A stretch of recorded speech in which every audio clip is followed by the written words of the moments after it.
I'm here to talk about my transition from Agile Coach to Life Coach, but I'm not going to talk so much about myself.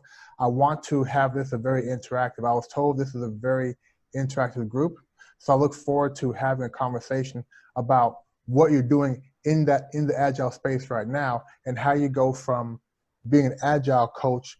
And I use that word, I say Agile coach, but if you're an Agile practitioner, you know that the coach is just one hat that you wear. You're wearing a lot of hats in that role. So I'm looking forward to hearing about what you're actually doing hands-on and talking about how, if you're interested, how you go from Agile to Life Coach, but more importantly, and I think what the key takeaway is, how you can use life coaching skills to really enhance your Agile teams, to really enhance your skill set as an Agile coach. So brief little background of myself. I graduated a few years ago from Howard University in Washington, D.C., undergraduate degree in information systems and an MBA in supply chain management and e-business. I then quickly joined IBM, where I was more a supply chain manager in manufacturing, then moved over to process excellence consulting. You can say Lean Six Sigma, helping teams to be more, you can say more, it's interesting, I say more agile before we went into the agile, how teams can be more agile, how you can do more with less, and then we transitioned into being Agile coaches. Now, I've been doing coaching since approximately 2015, December of 2015. And more specifically, Agile coaching for about 3 years specifically. So again, I'm going to share my experiences as an Agile coach and how we go from being Agile coach to a life coach. So as I said, I do want this to be interactive. So I do have a question for the gang, for the crew here. Who here is currently an Agile coach? You can just put your hand up or. Okay. Gabriella, how are you? I'm good, thank you. So a question for you. In your role as an Agile coach, what are you doing on a daily basis? What is your core set of responsibilities? Well, I'm responsible for all the Agile activities. I scrum 3 of the teams. We have about 7. Some of them are, run kind of Kanban mode. So everything that has to do with Agile is teams want to go on to Agile. I train them, not only on the Agile processes, but also on DevOps, because that's a tool we use for our Agile. So, motivate them, let them see the benefits of Agile. Some of the, since I have worked in the team, I know some of their pain points, hear some of their pain points, see how we can overcome it. So that's basically my responsibility. Yeah, you say basically, but that's a lot. Yeah. And I heard some verbs there. I heard a new verb. I scrummed them. Okay, so you scrummed them. Hope it's not painful. So you scrummed them and you trained them. Okay. Yes. Now a lot of you guys did not raise your hand up when I asked about who's an Agile coach. So what are you guys doing in Agile? She's doing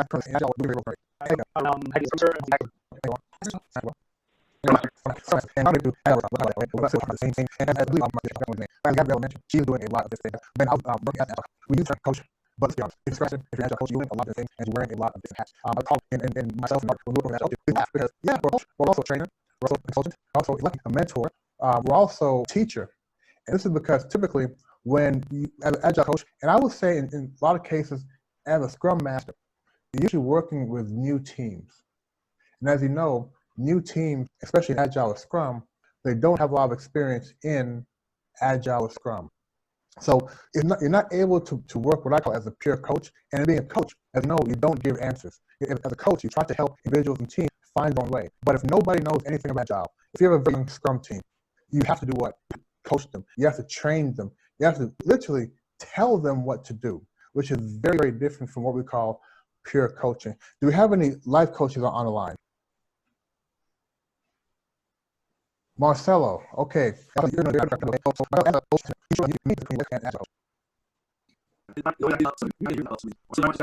between Agile coach and a life coach, LIF. Oh, by the way. Oh, okay. You know, I guess the topic may be different, but I see a lot of parallel and crossover, because when you're helping somebody in their career, I would think that you have to be equally as passionate and as interested in that person as if you were coaching them on why you perform a certain Scrum event, or why you need to follow Principle 12 or Principle 1 of the Manifesto. I believe, and I think Marcelo answered as well. He said situational systematic facing. Situational systematic facing, which I have no clue what it is. Colin. No problem. Yeah, and thank you, Ronaldo. I think, as you mentioned, the commonalities there are well, I'll be honest with you. I'm not sure what you said, because in my experience, there is a vast difference between agile coaching and life coaching. And with Marcelo here, it's a life situational person facing and agile situation systemic facing. I think that also in agile, you can coach an individual team member. Typically, when you're coaching, as you know, in group coaching or in team coaching, especially team coaching, you're all coaching toward one common work-related goal. I think that my experience for agile coaching, I think that agile coaching is really, or agile coach is really just a title. If you typically think about the what I would call the origination or the process of being an agile coach is, I'm sorry, though I don't look to coach the agile to a person. Right. Okay, Marcel, I understand that. So if you think about it, a lot of agile coaches, again, are coaching in environments that are brand new. A lot of businesses want to transform their enterprise, and they're going to adopt agile. We now want to be agile. Teams say, okay, we don't know what agile is. Well, let's do two things, guys. So we're going to have an agile training for 2 days, and then we're going to try to be agile, which means bringing an agile coach in, or it means taking somebody in our business unit, taking somebody in our company, and dubbing them an agile coach. They will then go out and learn about agile and come back 2 weeks later as an agile coach without having much experience coaching agile teams or an agile transformation. What takes place is you have the individual now who is trying to do a number of things. We're trying to teach, train. We have individuals who don't know agile. We want to train them on being agile, what it means to be agile, what it means to do Scrum. Now we're a trainer, right? For those first few days, we're doing training. We then want to put our consultant hat on, because now we're telling them exactly what to do. Here are the rituals. You have your stand-ups, you have your retrospectives, you have your different rituals. You now want to do these, and here's why you want to do these rituals. As opposed to, right, as we learn, as opposed to allowing these teams to grow and mature on their own. And we're really not able to do that. We're really not able to coach. Again, as a coach, one thing we do as a coach in life coaching or in coaching is we do what? We listen well, and we try to ask really powerful questions. And I know that my first year and a half as an agile coach, my gosh, I was talking so much. I was training so much. I was telling people, here is what you do. Here is how you solve this problem. And when we do that because we have to help these teams to do what? Build better, more responsive, faster software. Get these updates out, help our customers have highly functional software much, much faster. So we don't have the opportunity to really be coaches. Now, my experience coaching agile teams, excuse me. Thank you. My experience, and I'll share with you sort of how I went from the agile coaching to life coaching. I tell you guys, I really got frustrated, to be honest with you. We were in an organization that decided to really transform almost overnight to an agile enterprise, and it was very painful. Again, as nobody really knew agile, we brought some consultants in, some trainers in to train us coaches, to train us on how to do what, how to think agile, how to be agile. We're coaching teams that half the team was dedicated, half the team was still split between other teams. So as you guys know, to really embrace Scrum, to embrace Agile, you really need to be 100% dedicated to that team. So we were doing Agile, we were thinking Agile, but not doing Agile. We weren't really being Agile. My frustrations and my aha moment really came in when we were doing Agile team coaching.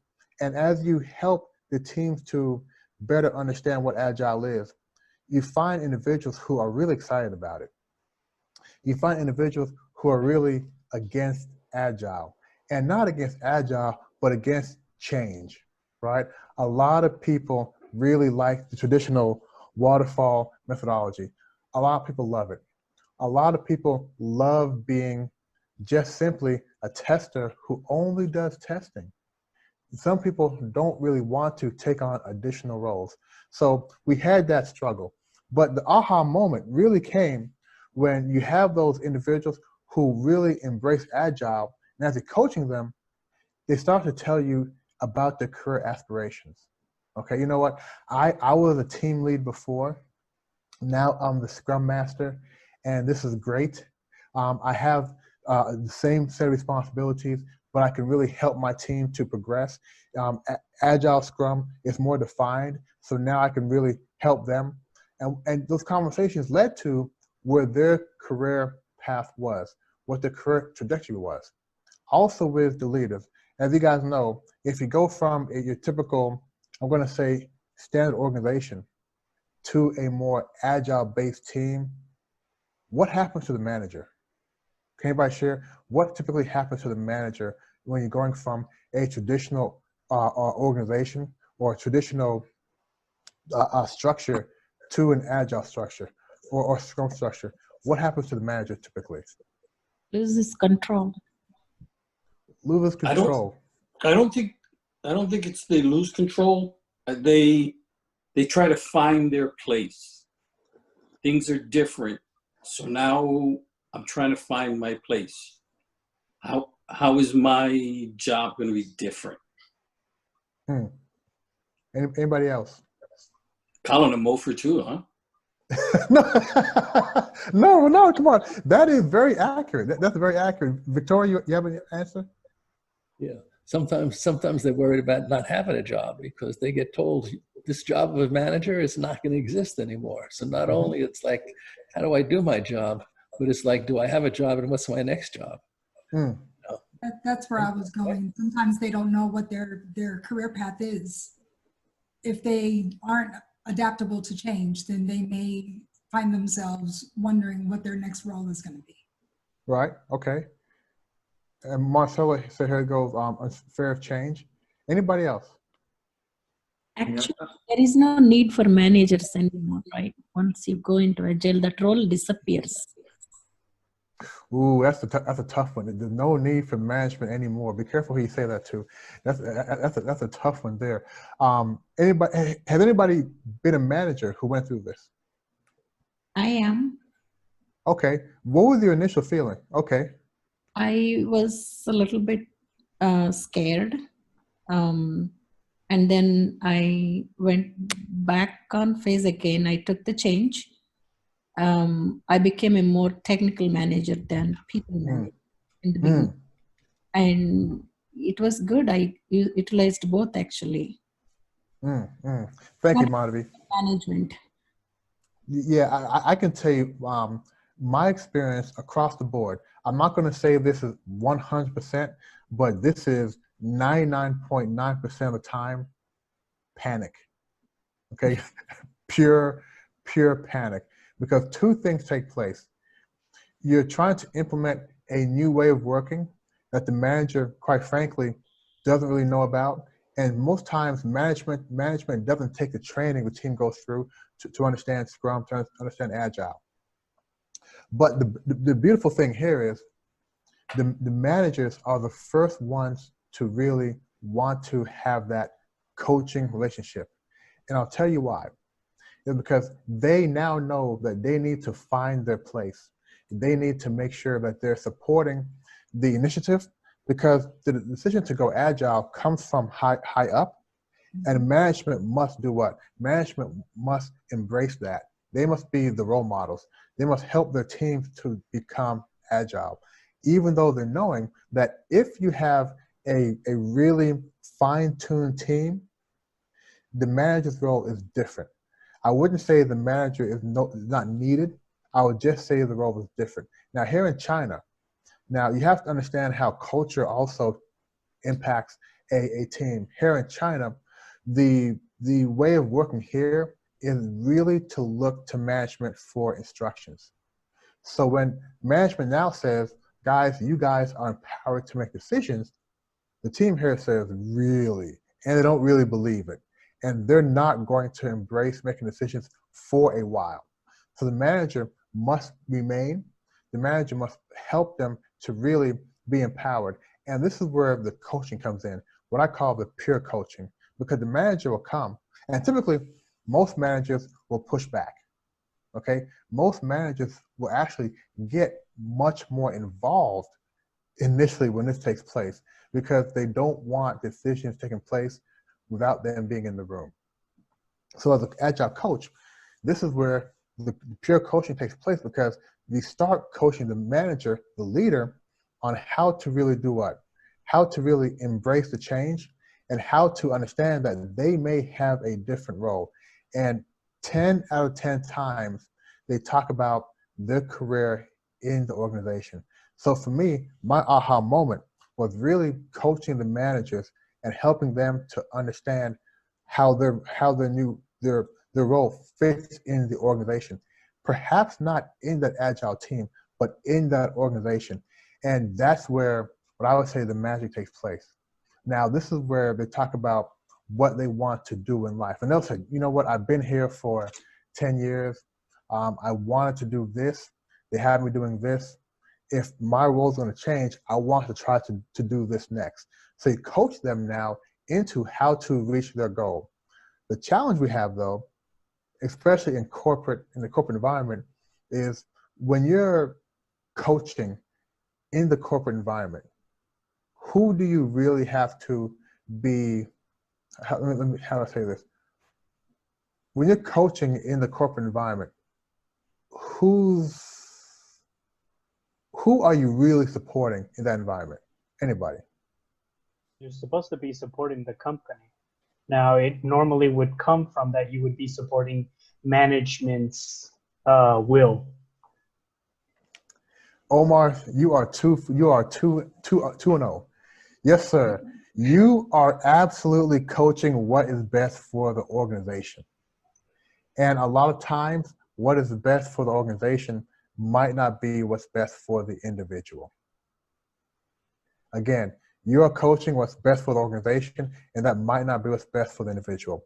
So I'm coaching leaders, I'm coaching team members, I'm coaching teams in a team setting, I'm coaching team members individually, I'm coaching leaders individually, and in almost every case, you go into what their passion is, what their career aspirations are, how much they enjoy this Agile thing, how much they're not enjoying this Agile thing, and they want to get back to what they were doing before.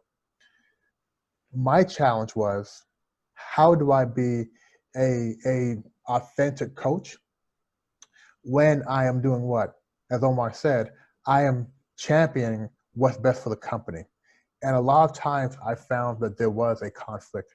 And for me, I really like helping people to reach their individual goals, their individual dreams, their individual desires. So I knew that for me, my time as Agile Coach was going to really hit a wall. I was able to maintain that for about 3.5 years. And then I transitioned to life coaching because I really saw the change that coaching made on an individual basis. As you guys know, if you're in, I'm not sure who you guys work for, but a lot of times, if you're in your first 2 or 3 years of your agile transformation, you're hitting your head against the wall a lot. You know, you're really wearing a lot of different hats. Your organization may embrace Agile or Scrum in word, but not adjust their structure and hierarchy to really support Agile. And me personally, I felt better embracing and coaching individuals. So in 2018, I did leave IBM, and I started opening up my own Agile coaching and training practice. And since 2018 through now, I've been really doing a lot of individual coaching, corporate training, and now I am going back to doing some, coaching within the corporate organization, but more on an individual basis. So my transition to life coaching, excuse me, was really based on the fact that I really felt more satisfaction coaching individuals to be their best, not coaching individuals to do what's best for the company. So let me stop here and just open this up to any conversations. You guys can share what your experiences are. Also, being an Agile coach or even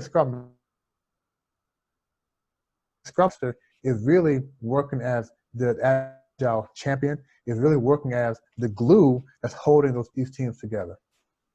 So I have a question. So can you hear me? Yes, Regina. All right, awesome. Thank you. So you were talking about switching from being an Agile coach to being a life coach. Then you said you opened up an Agile training school, right? And then you were coaching individuals. Did you ever, when I hear of a life coach, I'm thinking a personal coach that might help an individual with non-work related issues. Were you also transitioning into that? Or was it more like individual career development and how to overcome their obstacles in their career? Or did you just switch to the personal side? Yeah, thank you, Regina. And let me clarify. I do not do any Agile training, guys. I am Agile out. Okay. My those two, 3 years doing our at IBM, doing our massive transformation. I gotta say, I got burnt out. And Regina, this goes back to your question. I really now do a lot of individual coaching. So when I say life coaching can also be individual, one-on-one. It could be group coaching. It can also be hired on into an organization, but you're still coaching individuals. There are some progressive organizations that will say, you know what, come in here, coach my leaders, coach my employees. You're not coaching them on how to be better employees, how to be more efficient. You're really coaching them. It's a life coaching in that corporate environment. Now, a lot of companies don't do that. A lot of companies want you to coach to their bottom line, help them be better employees. But organizations recognize that Virginia, if I'm coaching you outside of work and your life improves, odds are your work will improve also. So some organizations allow you the freedom to coach the individuals based on what that individual wants to be coached on. And a lot of times it has nothing to do with their job, but the job does see the benefit. All right, thank you. And Regina, are you interested in being a life coach? I am. That's the reason why I'm asking, because that's been on my bucket list for even before I became an Agile coach a long time ago. So I have a question here. I have a question here for you. I'm kind of setting you up, just so you know. Okay. What's the reason? Excuse me. What's the reason that you want to be a life coach? If you're okay sharing that. That's fine. Number one reason all my life, because I love to help people. And I've been helping people in some sort of capacity since I've been a teenager, in some form or another, in different roles in my entire life. So the reason why it was going into being an Agile coach has been natural to me, but the life coaching part of it is something to go beyond that. Is something I've always been interested in. And we sort of do it in some form or another with our friends or with our families or with people that we're always trying to help out. But to get formal training, and that would be wonderful as well. Right. Thank you, Regina. So you mentioned you love helping people. You know, there are several ways to help people outside of coaching. Why coaching? Wow. I Setting you up. No, he's setting you up. Get ready for it. Yeah. I mean, it's mentoring, it's helping in any capacity. So I guess we call it coaching, but it's really helping in any capacity. Okay. I have all my life in other forms, not just coaching. Okay. Thank you, Regina. And you put your hand up, so I'm picking on you here. So mentoring is not coaching, right? I want to say that. And a lot of people say, you know what? I really like helping friends and family. People come to me for advice all the time. If you're giving advice, you're not coaching. You're not coaching whatsoever, right? One big difference is, as an Agile coach, guys, we give advice. As Agile coaches, we really want to solve problems. However, as life coach, we don't do that, right? You know, a lot of people will say, you know, I want to be a coach because I love helping people. I love giving advice. Well, continue giving advice.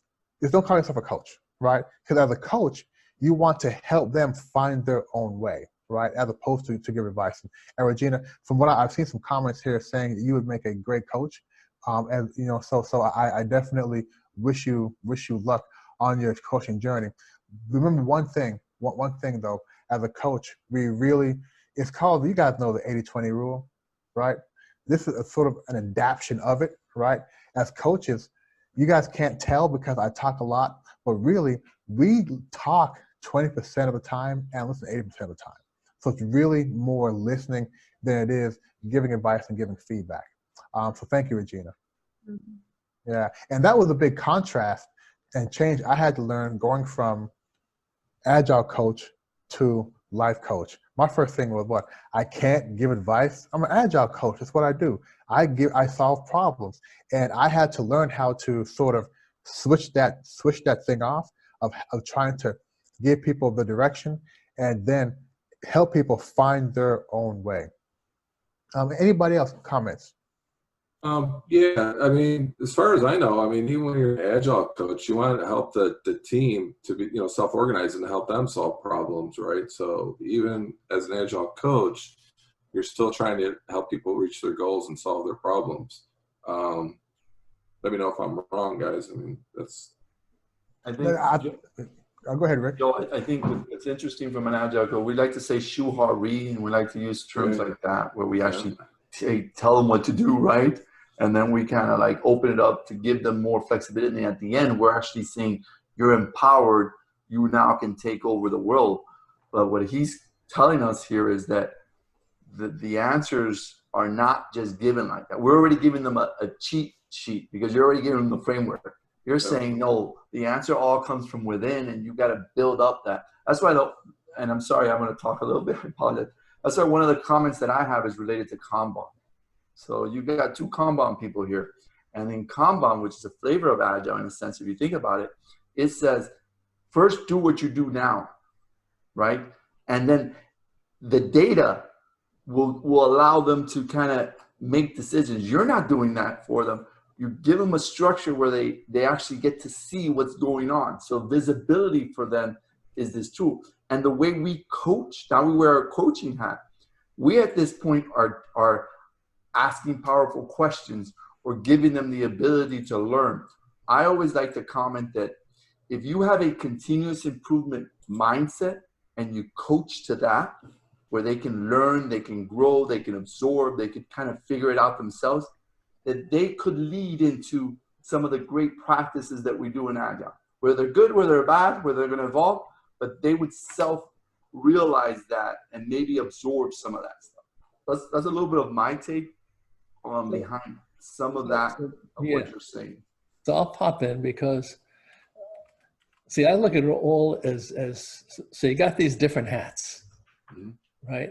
And then the question really becomes, how much time do you want to spend wearing which hat?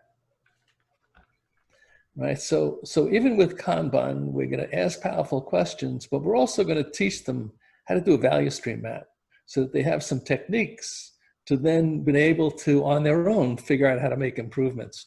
So we take a hybrid role where on one hand, we're teaching them techniques. On the other hand, now we're coaching them and saying, okay, now you guys have these techniques. Let's see what you can do with them, right? We'll ask the questions so that they'll figure out how to improve, you know, what the improvements are, right? We're empowering them.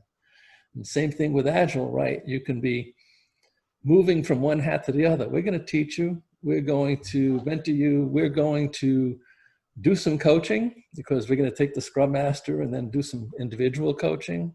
We'll take some management or product owners and do some individual coaching, right? You can, on the side, you can do some of that coaching and then ask powerful questions and help them figure out what they want to do with their career. Is this really what they want to do? You used to be a project manager. Do you really like this? You know, what do you want to do with your life next, right? So there are all these different hats. And as an Agile coach, you can wear lots of hats. Sometimes you can decide how much time you want to spend with each. Sometimes you just can't. But if you really just want to go the other route, which is like this kind of hybrid where you're not quite a therapist, but you better know a heck of a lot about it, because one of the things you'll see when they teach you coaching is they tell you got to recognize who's a psychopath. You know, then don't coach them. Yeah. So thanks, Art. A lot of good points there, and I want to go back and say to Joe Libera and say, Joe, you're spot on, right? As far as what a Agile coach does, and I think it's how you do that. It's how you help the team be more powerful. Yeah, but I get it. I mean, because it's tricky, you know. And my first instinct, because I am kind of technical too, is I want to solve the problem, but you know, going through these Agile sessions and things like that, I've learned like, okay, wait a minute, I need to step back a little bit and just like you said, ask the powerful questions and lead them to the, you know, try to encourage them to find the answer. So yeah, and if you're coaching a new team, let's be honest, guys, you only have 8 hours in the workday if you're lucky. When coaching a lot of new teams, you just don't have time to coach. Sometimes sometimes you just want to tell them how to do it, right? You want to train them, you want to teach them, right? Because they have to produce something in 2 weeks. They got to produce something very, very fast, and they may not be that mature yet. But as time goes on, you know, as their maturity increases, as they know how to be agile, or as somebody said earlier, how to get scrummed, right? As they do that, then you can really go more into the pure coaching. And I want to go to a comment that Andrea Pratt-Smith has here. She mentioned, I thought mentoring was more about listening than coaching. Anybody else? you also learn from where you're mentoring too. Colin said something key here, and he said that as coaching, you're not only giving them answers, you are solving the problem. You are teaching them your path. You're not, and then you give them the wiggle room to follow something that has helped you, but at the same time allow them or teach them how to evolve what has been taught to them. So there's a clear distinction in which a coach pushes or makes you think on a much more deeper level on how to solve things, of which a mentor might help you things a lot faster, but then push you to learn on your own. Also, if I can add one thing, mentorship is not structured, while coaching is a little bit structured. So I can mentor a kid straight, or by my heart, you know, I can pick him up, nurture him and mentor him if he likes me, if he finds something new that he likes. My coaching is a little more structured. You know, there's a path, there's a path to follow, sequence to go. So that's a different item. Even though we kind of get to the last, we achieve the result, but one is more structured than the other. Right. I think too much. I love this. Like, we wear different hats, and it's very situational, right? It just depends. Sometimes, you know, you're with the whole team. Sometimes it's one-on-one. But one of the biggest questions that we get asked by leaders as coaches is, how long is it going to take you to take a team to themselves? They ask us all the time. They ask us for, give me number of weeks, give me number of months, give me days, give me time, give me hours. How long is it going to take an Agile coach to take a team to self-sufficiency? The answer is, every single team is different, you know? I mean, you can come up with some sort of average, but every single team is different. They always put us in a tough spot when it comes to that. Because you can have a team that immediately is self-organizing, that they're just natural like that, and immediately they answer their own questions, they solve their own issues, and you're like, awesome. You may have another team that it takes a little bit more time. And even differences with Scrum Masters as we're working with them. But that's a tough one, and we're always put in that tough situation. I just wanted to throw that out there. Yeah, and that's a big one. That's a very common question and mistake that leaders make when they're first embracing Agile. When, and put a lot of pressure on the coach, and coaches feel the pressure because they must turn things around fast. But I want to go back to the question between mentoring and being a coach, and you guys got almost all the boxes checked there. Let me just say this: a great mentor is coach, right? Great mentors use a lot of coaching tools to help the individuals. And where it's different is typically a mentor. If you're a mentee in a mentor relationship, the mentor have experience in the area you want to get mentored in. Typically, so they have that experience. A coach can coach in areas they have no experience in whatsoever, because they're still following that same structure, the same process.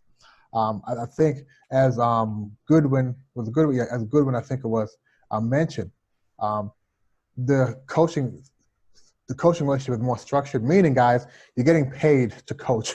Typically, you're not getting paid to be a mentor, right? You may be mentoring somebody in your organization, but you're getting paid to do something else, not to mentor. Mentoring may be something you're rated on how many people you're mentoring, but typically, you're not getting paid to mentor. With coaching, you're getting paid to coach, and it's typically not a personal relationship, and it's time-based.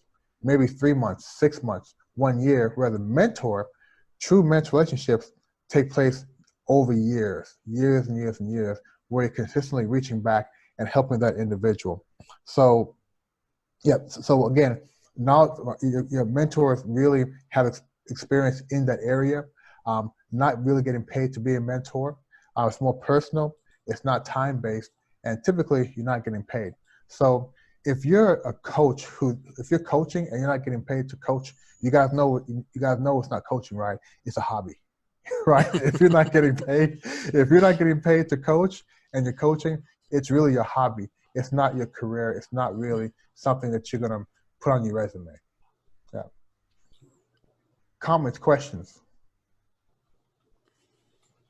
I see that mostly happening because, is there a question that you guys had to answer ever, why agile coaching is rejected from either team members or leaders or managers many times?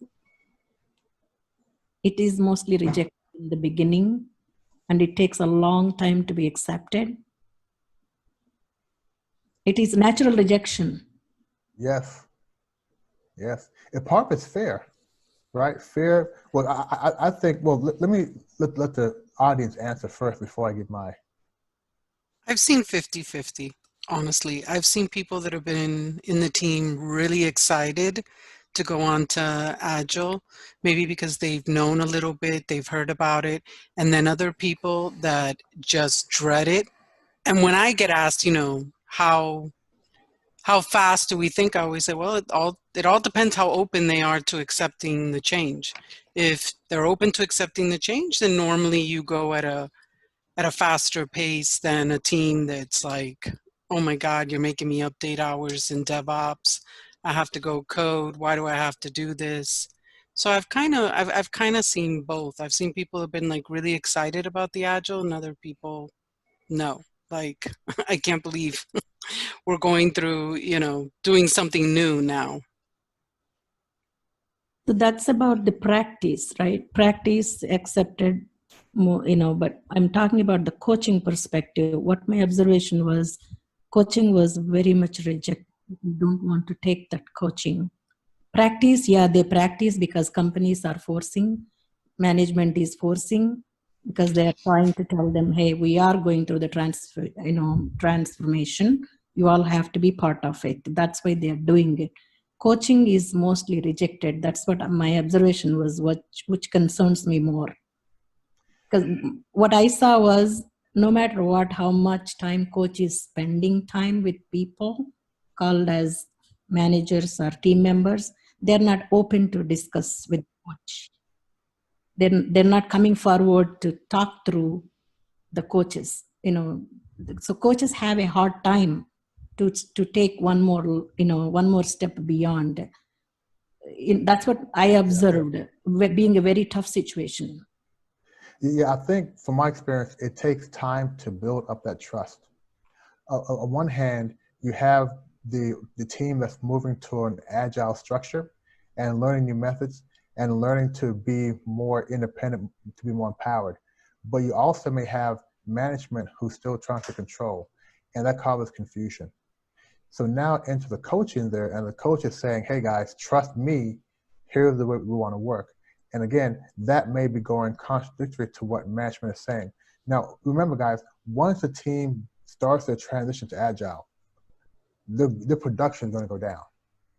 And who really hits that? The manager hits that. The manager feels that pain, because the leaders are saying, hey guys, you said agile will make us more what? More productive, software out faster. But it's been 3 months and production is going down. That comes back to the manager. The manager is going to say, okay, let's try to do 1 or 2 things like we did before. Okay, yeah. We're going to do agile. We're being agile. But let's do these like we did before. So you have that contradiction. And a team member really is going to listen to who? The manager, not necessarily the coach. So coaches have to build up that trust. And the manager, this goes back to what I think somebody mentioned before. I think Regina mentioned this, about how the leaders say, when, right? And when it takes too long, what do? We go back to our old way of working. When we're trying to lose weight and it's just not happening and we get frustrated, we're going to order pizza, right? We're going to go back to our old ways very, very quickly. So Madavi, that might be part of what the challenge is, building that trust and the team learning that, hey man, it's okay to get beat up, and we're going to have to take some heat also from our manager until we learn how to be more empowered and really more highly functional.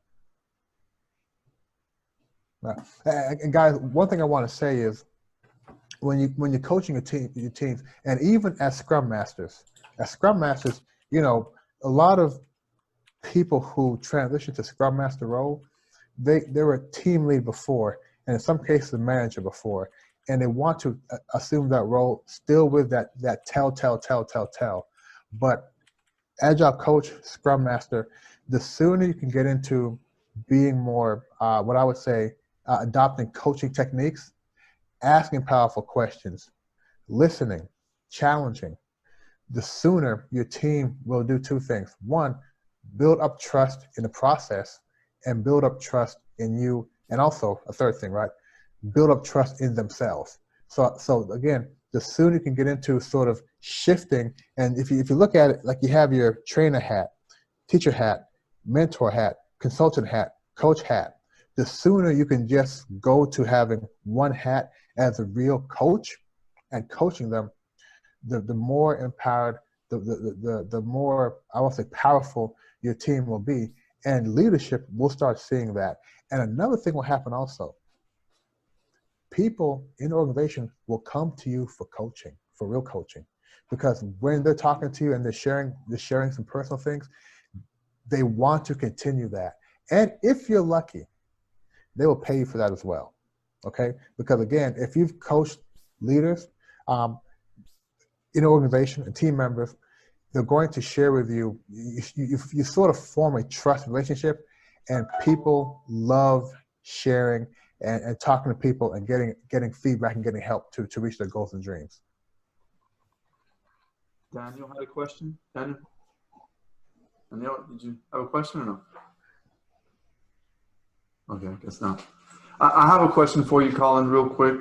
So you talked about, and you asked Regina, what's her motivation for being a life coach? So what motivation do life coaches, what do they have? Like what's their reason? Is it to help, or that's not the right? What motivates a life coach?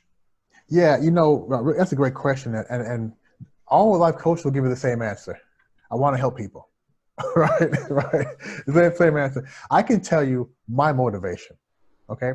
I personally, I'm more the stories or whatnot, direct talk, what do how much I should do, and I go through it, right? And they would be so empowered, they want to really run through a wall.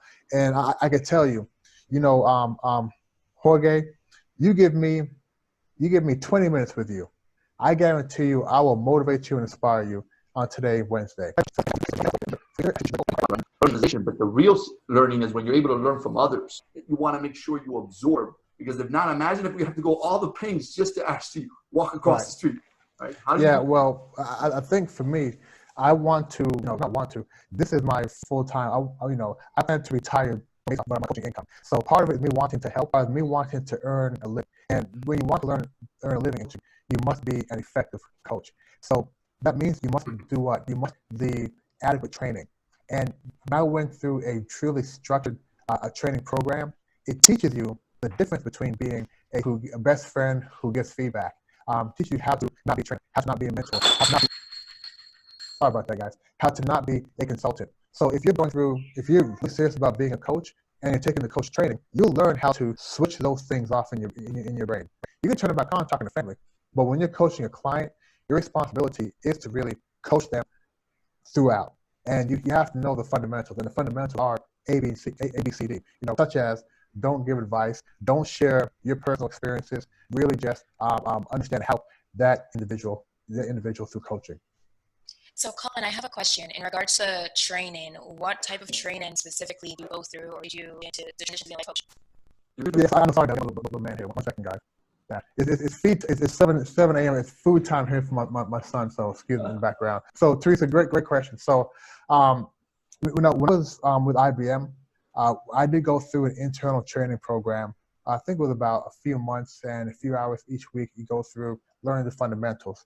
But when I decided to go forward in coaching full time, I went through a 26-week program. And the 26-week program we met, I believe, was 2 hours per week. And that is the standard amount of time for the mid-level. Now, you guys may have heard of the ICF, the International Coaching Federation. They are the global, the standard bearers for coaching.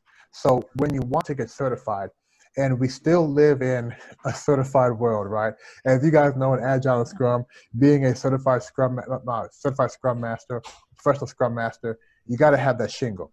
So in coaching, you want to go through a program that's certified by ICF. And not just because you want to have that shingle, but really and truly because there are a lot of good lessons you learn. So I went through the program in 2018, and it was a 26-week program. It was great, but of course, you still want to continue to continue learning, learning how to not just be a coach, but be a better coach, learning how to really listen. And as you guys may or may not know, there's 3 different levels of listening, how to really know to ask powerful questions, and how to know what a coach doesn't know. Somebody mentioned this, I think Art mentioned this earlier, you don't coach people who are crazy. And I shouldn't even say crazy, right? But you have to know how to evaluate a client. And in some cases, the client may need to speak to a professional because we're not therapists, right? If somebody wants to call you and gripe and yada, yada, yada, that's not the role. And of course, if somebody shares something with you, such as they've done something that's illegal, you have a responsibility that you may have to notify certain people in certain states. So it gets complicated, but going through that program teaches you all of these different things. But you have to do 2 things. You have to have that structure of learning, and you have to coach people. The best way to learn how to coach people is to coach people. And a lot of new coaches like myself, it's hard to not want to be that firefighter, right? Come in and solve problems as a cowboy. Solve problems and leave, because we all love being a hero, helping people out, right? But sometimes it just takes longer. And there's been several times where you think you know the answer to tell the person, but the more you talk to them, you find out, you know what, there may be something else that's better for them, because you don't want to put your answer to their problems. Does that help you, Teresa? Yes, it does. Thank you so much, Colin. No problem. Time-wise, we have 9 more minutes. We want to follow up with maybe a few more questions if we have, and then we're going to go ahead and close it to stay within our time box, as Agile says. Any other questions? All right. Hey, Colin, when you went through the training, did you have to do that exercise where you got to sit with somebody for 10 minutes and you're not allowed to talk, and then you switch roles? Yes. As you guys can tell, I love to talk, man. But I think in coaching, one of the great things is talking less and talking smart, right? I still have my cheat sheet of powerful questions that I use from time to time. And I think if you guys really want to go into coaching, try this, right? Go online. You can YouTube a sample coaching session, and you will really see how a coach operates, where they're really just listening, asking powerful questions. You can see the client getting an aha moment, and then try to apply some of that immediately to your teams at work, right? Don't apply it to your spouse. Guys, don't do that, okay? Okay, guys, trust me, don't do that.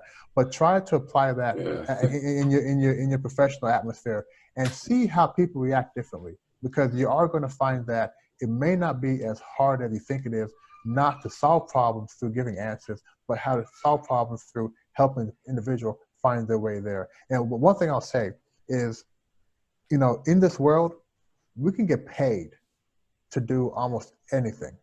You can get paid to change tires. You can get paid to climb trees. You can get paid to shovel poo-poo. You can get paid to walk dogs. You can almost get paid to do anything.